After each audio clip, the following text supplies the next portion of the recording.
পুরুষে সমমৈথুন করতো বেশি, কত বড় নোংরামি কাজ। অথচ নবী বারবার করে বলতেন যে দেখো এই যে আমার পতিনগুলো আছে, আমার নাতিনগুলো আছে, আমার বেটিগুলো আছে, আমার ভাতিজিগুলো আছে, এগুলোকে তোমরা বিয়ে করো, আর বিয়ে করে একটা সাংসারিক জীবনগত করো, আর তোমরা এই নোংরামিগুলো করছো কেন? হাজার বার বলার পরেও তারা নবী লুতকে পাত্তা দেয়নি।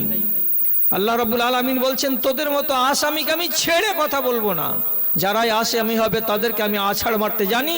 আমার দিন 6 ইঞ্চি 8 ইঞ্চি 10 ইঞ্চি এক হাত করে ঢুকতে আছে ঢুকতে আছে ঢুকতে আছে, কিয়ামতের সন্নিকটে সে বেরিয়ে আসবে জমিন ফুঁড়ে। আল্লাহ ছেড়ে দেননি, কথাটা মাথায় রাখুন ভালো করে। নবী সালেহ আলাইহিস সালাতু ওয়াস সালামের একটা উটনি ছিল, এটা ছিল মুজিজা। বারণ করেছিলেন দেশের লোককে, এই উটনি আল্লাহর দান, যেই জমিতে গিয়ে খাবে খেতে দাও, যে নদীতে যে পুকুরে নেমে পানি পান করবে পান করতে দাও। উটনিকে তোমরা ব্যাড টাচ করবে না, একে আঘাত করবে না, আক্রমণ করবে না। কওমেরা তার কথা শুনেনি।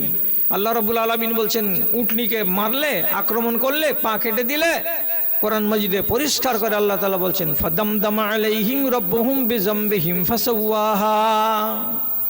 এমন আযাব নাযিল করে দিলেন যে একদম সবকে সারপাট করে রেখে দিলেন নিজেদের বাড়িতে। কথা স্মরণ করুন, কালকে চায়ের দোকানে বসে একটু ডিসকাস করবেন, আলোচনা করবেন। হযরত লূত আলাইহিস সালাতু ওয়াস সালামের কওম, এরা নারীদের কাছে কম গমন করত, এরা পুরুষে সমমৈথুন করত বেশি, কত বড় নোংরামি কাজ। অথচ নবী বারবার করে বলতেন যে দেখো এই যে আমার পতিনগুলো আছে, আমার নাতিনগুলো আছে, আমার বেটিগুলো আছে, আমার ভাতিজিগুলো আছে, এগুলোকে তোমরা বিয়ে করো, আর বিয়ে করে একটা সাংসারিক জীবনগত করো, আর তোমরা এই নোংরামিগুলো করছো কেন? হাজার বার বলার পরেও তারা নবী লূতকে পাত্তা দেয়নি। আল্লাহ রাব্বুল আলামিন বলছেন তোদের মতো আসামিকে আমি ছেড়ে কথা বলবো না, যারাই আসামি হবে তাদেরকে আমি আছাড় মারতে জানি, আমার নাম আল্লাহ। আল্লাহ রাব্বুল আলামিন কি বললেন? কোরআন মাজিদে তাদের লেখা আছে কথা যে আল্লাহ আলিহা সাফেলাহা, পুরো গ্রামটাকে ওখান থেকে উঠিয়ে উপর দিকে নিয়ে যাওয়া হলো, তারপরে গ্রামটাকে আবার উপর করে দিয়ে সেই জায়গাতে ছেড়ে দেওয়া হলো। গোটা গ্রামের বাড়ি ঘর জমি জামা ছেলে মেয়ে নর নারী গরু বাছুর যত আসবাবপত্র ছিল সব সমেত তারা মাটির তলায় গেল। ছেড়ে কথা হয় না। আপনাকে যদি আল্লাহ দুনিয়াতে আপনার অপরাধের আযাব নাই বাঁধেন তাহলে জানবেন যে আলহামদুলিল্লাহ, কিন্তু কপালে লেখাই থাকবে অপরাধ করে যদি মরেন তাহলে আপনার রেহাই নাই। আমি দুই একটা কথা শুধু বলি, আপনি বুঝতে পারবেন নিশ্চয়। আর আমি আপনার হাত ধরে বলছি, আরে বুঝলেও বলেন আর না বুঝলেও বলেন, আল্লাহর আদেশমূলক আইন একটা আপনাকে বলছি, আর একটা নিষেধমূলক আইন বলছি, আর একে অমান্য করলে আসামি হয় কিনা তাই বলছি। কিছু দিনের জন্য হযরত আদম আলাইহিস সালাতু ওয়াস সালাম এবং তার স্ত্রী হাওয়া এরা দুজন আসামি হয়েছিলেন। আল্লাহ তাআলা তাদেরকে বলেছিলেন, কোরআন মাজিদে লেখা আছে লা তাকরাবা হাযিহিশ শাজারাতা, এই গাছটার নিকটে যেও না, ফল খাওয়া দূরের কথা, গাছটার নিকটে যেও না। হযরত আদম এবং হাওয়া কয়েকদিন পরে গাছের ফল খেয়ে নিল, গা থেকে জান্নাতি পোশাক খসে খসে পড়ে গেল, এবং পেট থেকে যেমন বাচ্চা মায়ের পেট থেকে ভূমিষ্ঠ হয় 1 ইঞ্চি কাপড় থাকে না গায়ে, তেমনি 60 গজ হাত লম্বা মানুষ আদম এবং তার স্ত্রী 60 গজ হাত লম্বা, এদের দুজনের গায়ে 1 ইঞ্চি কাপড় রইল না, সমস্ত কাপড় খসে পড়ে গেল জমিনে, এবং তারা হয়ে গেল একেবারে মাদার জাত নাঙ্গা, মার পেট থেকে পয়দা হওয়া বাচ্চার মতো নাঙ্গা। আপনাকে জিজ্ঞেস করছি, আদম আর হাওয়া আল্লাহর কানুন উল্লঙ্ঘন করেছিল কোনটা? কথা বুঝে সুঝে বলুন, আদেশমূলক আইন না নিষেধমূলক আইন? কথা বলুন, আল্লাহর আদেশমূলক আইন না নিষেধমূলক আইন? নিষেধমূলক আইন। 2-3টা ভাই বললেন যে নিষেধমূলক আইন, গাছের গোড়ায় যাবে না। চলে গেল, সাজা হয়ে গেল, এত বড় সাজা। শেষে আল্লাহর কাছে কাঁদলেন, কাটলেন, চোখের পানি ঝরালেন, তারপরে আল্লাহ রাব্বুল আলামিন মাপ দিলেন। তাহলে আল্লাহর একটা নিষেধকে অগ্রাহ্য করার জন্য সাজাও নিয়ে নিতে হলো কাকে? তো আল্লাহর নবীকে। এত বড়টা সাজা। আপনি যদি আল্লাহর কোনো কানুনকে উল্লঙ্ঘন করেন, নিষেধমূলক আইনকে, আপনাকে ছেড়ে দেওয়া হবে? আপনি নিজের জায়গাতে বসে বসে বিচার করুন। সকালবেলা এই মোড়ে বসবেন আর চায়ের দোকানে আলোচনা করুন, আমাকে ছেড়ে দেওয়া হবে? আমি যদি আল্লাহর একটা নিষেধকে অগ্রাহ্য করি তাহলে বলবো কারে, শুনবে কে রে, আছে কাহার জিন্দা প্রাণ? বলবো কারে, শুনবে কে রে, আছে কাহার জিন্দা প্রাণ? মানুষগুলো মরে গেছে, খাড়ো আছে দুটো কান, শুধু খাড়ো আছে দুটো কান। বিবেক মরে গেছে আমার জাদ ভাইয়ের। যেখানে যেখানে আহলে হাদিস আছে আর শেরশাবাদী আছে, এদের মতো ন্যাংটা নোংরা আর এদের মতো ধর্মকে কুচু কুচু করে কাটনেওয়ালা লোক আল্লাহর দুনিয়াতে কম দেখা যায়। ওয়াজ কিন্তু বেশি শুনি। কতটি ওয়াজ শুনি আপনার জ্ঞান নাই? হানাফি মসজিদে যাবেন, একটা এত বড় কিতাব খুলে দিয়ে মুলি সাহেব আরবিতে কি কথা বললো, তারপরে নামাজ পড়িয়ে দিল। হ্যাঁ না বলুন, ওরা ওয়াজ শুনতে পায়? কথা বলুন, ওয়াজ শুনতে পায় না? আর আপনার মসজিদে সারাটা বছরে 52টি জুমার খুতবা হয়, আর 52টি জুমার খুতবা আধা ঘন্টা করে মাওলানারা দেন। এক একটা ওয়াজে কি হয়, এক একটা খুতবা দেয়। আজকে হলো পিতা মাতার ওয়াজ, কালকে হবে সুদের ওয়াজ, তারপরে এক জুমায় হবে মদের ওয়াজ, তারপরে আর এক জুমাতে হবে নামাজের ওয়াজ, তারপরে আর একটাতে হবে হজের ওয়াজ। এই রকম করে এক এক দিন এক একটা করে আপনাকে সারাটা বছরে 52টা জুমার খুতবা শোনানো হলো।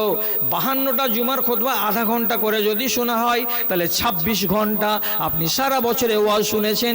তারপরে আপনার চরিত্রটা কি হয়েছে মেনে চলেন কি? মেনে চলি কি? যদি বলি হ্যাঁ মেনে চলি, তাহলে আপনি আমার সাথে হ্যাঁ আর না করুন। আমার কাছে মিঠা মিঠা ওয়াজ নাই, কেন যে আমি মিঠা ওয়াজ শোনাবার বয়সে নেই। আমি এখন তিতা ওয়াজ শোনাবার বয়সে আছি। আমি মানুষের পোস্টমর্টম করি কিসের? তো ইমানের পোস্টমর্টম করে তার ভুল যদি বের না করা যায় তো মানুষ সংশোধন হবে কি দিয়ে? হ্যাঁ, একটা আল্লাহর নিষেধকে অগ্রাহ্য করার কারণে আদম আর হাওয়াকে যদি জান্নাত থেকে রাস্টিকেট করে দেওয়া হয় আর তাদেরকে যদি জমিনে নামিয়ে দেওয়া হয়, আপনি কি ভাবছেন ব্যাপারটাকে ছোট? আমার জাতির ভিতরে যতটি আমার জাত বসে আছেন এইখানে, কথাটাকে একটা একটা করে কানে তুলুন তো। 30 বছর আগে আমাদের দেশে যতটি মাদ্রাসা ছিল, মসজিদ ছিল, তার তুলনায় আজকের দিনে মাদ্রাসা মসজিদ বেড়েছে না কমেছে? বেড়েছে। 30 বছর আগে আমাদের দেশে যতটি রেল লাইন ছিল আর রেল গাড়ি ছিল, ট্রেন ছিল, বাস ছিল, ট্রাক ছিল, তার তুলনায় আজকের দিনে সড়ক, রেল লাইন, রেল গাড়ি এবং মাল গাড়ি আর বাস, ট্রাক, ট্যাক্সি, জিপ বেড়েছে না কমেছে? বেড়েছে। মাদ্রাসা, স্কুল, কলেজ বেড়েছে, রেল লাইন বেড়েছে, মানুষের জনসংখ্যা বেড়েছে। তাহলে মাদ্রাসা বাড়লো, স্কুল বাড়লো, কলেজ বাড়লো, দেশের জনসংখ্যা বাড়লো, রোড বাড়লো, রেল লাইন বাড়লো, রেল গাড়ি বাড়লো, বাস, ট্রাক, ট্যাক্সি, জিপ বাড়লো, সব বাড়লো, সবই বাড়লো। আমি ওই সাথে সাথে আপনাকে জিজ্ঞেস করে বলছি, সবই বেড়ে গেল।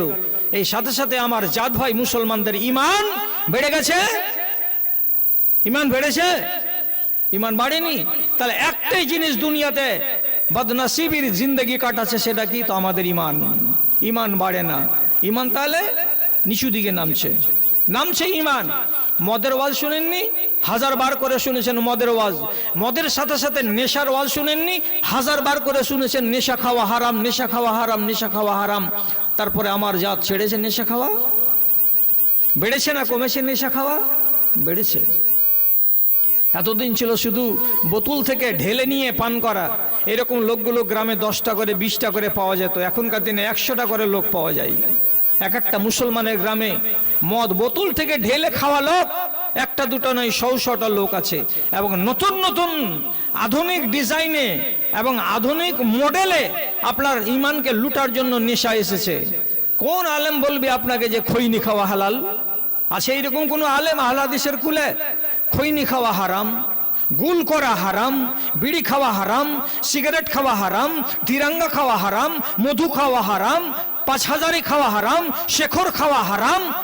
এতগুলো সবই তো নেশা। কিন্তু আপনি বলুন তো, আপনার গ্রামের ভিতরে 10টা ছেলে খুঁজে দেন তো যে ছেলেগুলো নামাজ পড়ে এবং এই ছেলেগুলো নেশা করে না, কোনো নেশা করে না, বিড়ি খায় না, সিগারেট খায় না, তিরঙ্গা খায় না, গুটকা খায় না, 5000 খায় না, 8000 খায় না, শেখর খায় না। আপনি খুঁজে দিতে পারবেন? পাবেন না এরকম গ্রাম। চিরাগ হাতে করে খুঁজে বেড়াবেন, একটা ইমানের গ্রাম কই পাওয়া যাবে না। মাঠ আর ঘাট বলে নেই কোনো ভেদাভেদ, অপরাধ চারিদিকে করে থই থই, প্রদীপটি হাতে নিয়ে খুঁজি আমি দাঁড়ে দাঁড়ে, হাই রে ইমানের দুনিয়াটা কই, কোরআনের দুনিয়াটা কই, কোথায় ইমানের দুনিয়া কোথায়? খুঁজে পাওয়া যাবে না। নেশা করেই যাচ্ছে আর নেশাখোরদের সংখ্যা বেড়েই যাচ্ছে, তারপরে ওরা পাত্তা দেয় না যে এটার পরিণামটা কি হবে। ছেড়ে দেন, লম্বা ওয়াজ শুনে আপনি কি করবেন? এরা হলো আল্লাহর চোখে আসামি। আসামির শাস্তি কি হবে? আল্লাহ তাআলা বলছেন তোমার জন্য হতে পারে দুনিয়াতে বড় সাজা, যদি দুনিয়াতে সাজা না দেই তো তোমাকে আখেরাতের দিন বড় আমি সাজা দেব। দুনিয়ার সাজা কি হতে পারে? তো আপনার লিভারটা নষ্ট হয়ে যেতে পারে, আপনার কিডনিটা ফেল হয়ে যেতে পারে, আপনাকে ক্যান্সারের রোগ হয়ে যেতে পারে। ডাক্তারের কাছে যাবেন, ডাক্তার পরিষ্কার ভাষাতে বলবে আপনি কি নেশা করেন নাকি? বলে হ্যাঁ ডাক্তারবাবু নেশা করতাম। বলছে সর্বনাশ হয়ে গেছে লিভারের, আপনাকে বেশি দিন বাঁচানো যাবে না। লিভারের জ্বালাতে 3 বছর ওষুধ খাওয়ার পরে কবরে চলে গেলেন। এই যে জিল্লতির জিন্দেগি বিছানায় পড়ে পড়ে পড়ে পড়ে কাটালেন, এটা কিনে নেওয়া রোগ, আর এই রোগটা আপনার কাছে আযাব হিসেবে থাকলো, তারপর আপনি কবরে গেলেন। রেহাই হয়ে গেল? রেহাই নয়। সহিহ হাদিসে লেখা আছে, আলেমদেরকে জিজ্ঞেস করবেন, যে ব্যক্তি নেশা করতে করতে করতে করতে ওই হালাতে মরণ হলো, তওবা করলো না, তওবা করার পরে নিজেকে বদলাবার জন্য 8 দিন কিংবা 10 দিন সময় পেল না, ওই নেশা করতে করতেই কবরে চলে গেল। রাসূলুল্লাহ বলছেন 3 প্রকারের লোক সরাসরি আল্লাহর জাহান্নামে যাবে। তার ভিতরে এক প্রকার হলো ওই লোকটা, যে লোকটা নেশা চালাতে চালাতে কবরে চলে গেছে, তওবা করার সুযোগ পায়নি। মরার পরে তাকে প্রথমে আল্লাহর জাহান্নামে যেতে হবে, তারপরে বছর 1.5 বছর 2 বছর সাজা ভুগে নেওয়ার পর আল্লাহর দয়া হবে, সেদিন সে লোকটা জান্নাতে যাবে। নমাজ রোজা হজ যাকাত যাই থাক না কেন, যদি নেশাখোরি হালাতে মরে যায়, লোকটা প্রথম চান্সে জান্নাতে যাবে না। কোনো ছেলে যদি নিজের মা বাবাকে 80 বছর বয়সে ভাত না দেয়, আর মা আর বাবা যদি চোখের পানি ঝরায়, আর ও যদি আলাদা রান্না করে ফুটানি মারায় আগনাতে, আর বাবাকে দেখে মনে হবে এটা তাহই, আর মাকে দেখে মনে হবে এটা খালা, আর না হয় মা হয়ে হলো, এইরকম জিন্দেগি যদি কোনো ছেলে কাটাই, তাহলে তার সম্বন্ধে হাদিস বলছে মরার পরে ডাইরেক্ট জাহান্নামে যাবে, আগে জান্নাতে যাবে না। কথাটা মনে রাখবেন। আর সঠিক কথা বলছি, সঠিক কথা বলছি, জাল কথা বলিনি আপনাকে। আপনারা তো শুনবেন ওয়াজ আগামী কালকে। আজকে তো কেবল একটুখানি আপনাকে মশলা স্বরূপ দেওয়া হলো, চাটনি স্বরূপ। দাদা, আবার যারা নেশা করে কবরে যাবে, প্রথমে জান্নাত যাবে না, জাহান্নামে যাবে, তাদের মেহমানি জাহান্নামে কেমন হবে? তো আল্লাহ পাকের নবী বলেছেন যে এই সমস্ত নেশাখোর মানুষের মেহমানি কিয়ামতের দিন করা হবে এক নহরের পানি দিয়ে। নহরের পানিটা কেমন? যেই নহরের পানি জাহান্নামের ভেতর দিয়ে বইবে, আর জাহান্নামীরা আল্লাহ তাআলার কাছে শিকায়ত করে বলবে, আল্লাহ আগুনের ঠেলা তো সইতে পারছি না, তার উপরে এই নহরের পানিগুলো যেগুলো বইছে এত দুর্গন্ধ যে নাড়ি ভুঁড়ি ছিঁড়ে বেরিয়ে যাবে, এত বিকট গন্ধ, এই গন্ধ আর সইতে পারি না আল্লাহ। এই নহর কোথা থেকে আসছে? হাদিসে কি লেখা আছে? এই নহরটা সম্বন্ধে